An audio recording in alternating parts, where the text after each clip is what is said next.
Okay, so today let us start binomial distribution. Now, before I start binomial distribution, I need to go through the Bernoulli trials. In fact, I should know the concept of Bernoulli trials. Now, trials are called Bernoulli trials if these three conditions are satisfied. For example, the trial should be independent. Second point, each trial results in the two possible outcomes, either success or failure. And third, the probability of success in each trial is constant, that is, remains same for all the trials. Now I put an example. Suppose I toss a coin again and again.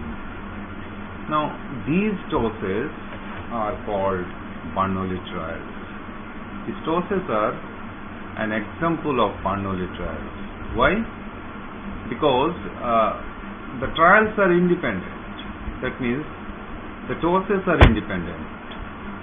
And of course, the tosses are independent. The outcome of one toss is independent of outcome of other tosses.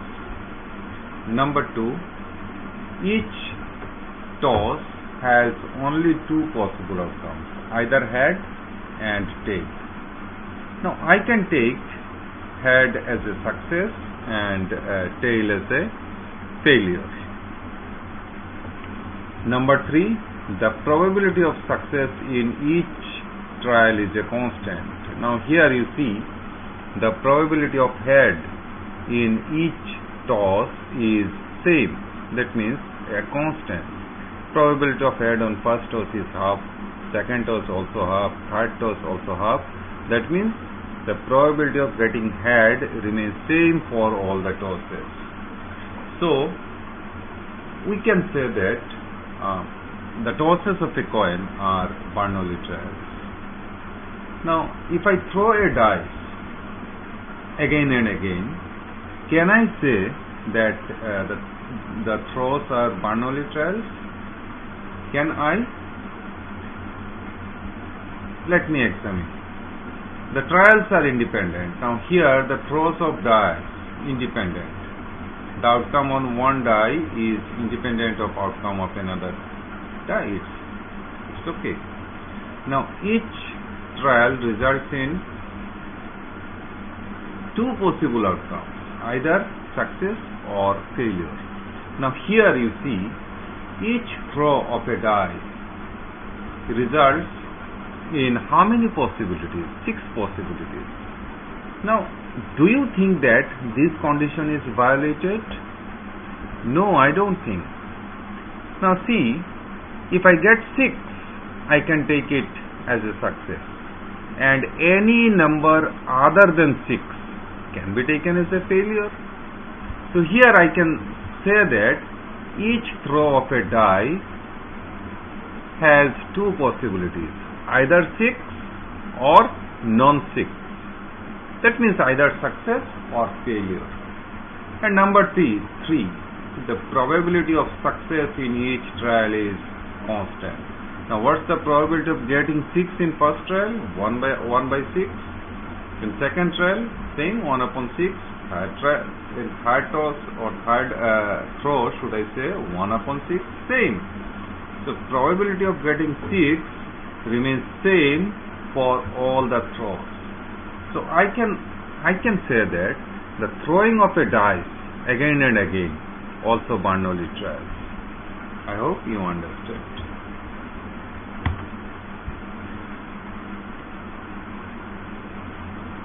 Binomial distribution discovered by James Bernoulli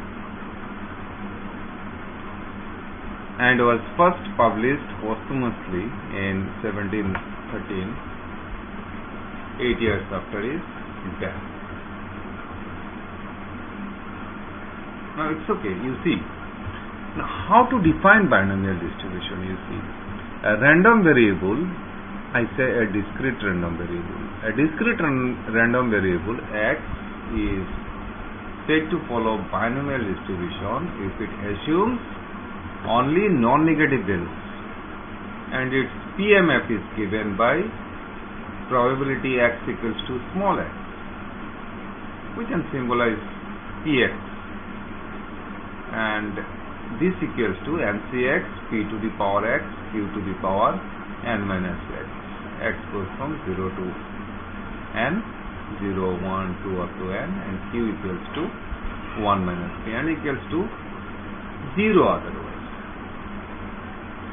Now, this is the PMF of a binomial variant.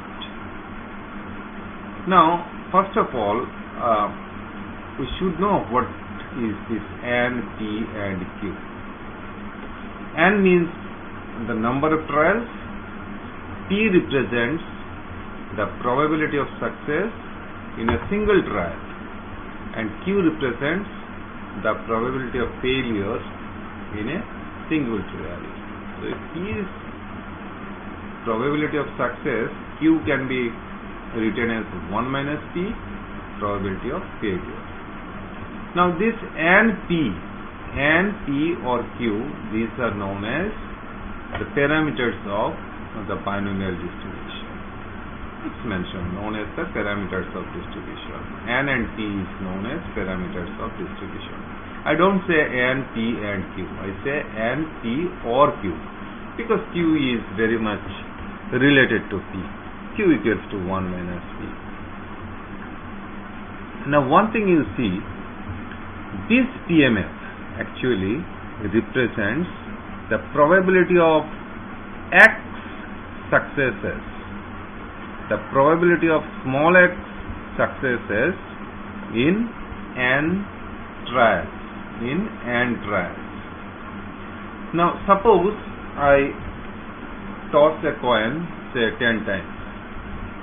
That means the number of trials n equals to 10. Now I need to find out what is the probability of getting 6 heads in 10 tosses. Probability of getting 6 heads in 10 tosses. Now using this binomial PMF, I can find out the probability. Now here, probability of 6 heads, that means probability x equals to 6. This will be 10 C6, p to the power 6, q to the power 10 minus 6. Now what is p? As I said, p represents the probability of head. Here I say the probability of head in a single trial, that means half. And q equals to 1 minus p, probability of failure, that means probability of tail here. That means 1 minus half, that's also half. So I can evaluate these probabilities directly using the PMF of a binomial distribution. I can also find out the probability of, say, 12 sixes in 20 throws of a die. Probability of 12 sixes in 20 throws of a die. So here n equals to 20, that means number of trials, and I need to find out probability x equals to 12. How shall I find out? 12 C6, 20 C12, p to the power 12, q to the power 20 minus 12. And what is p?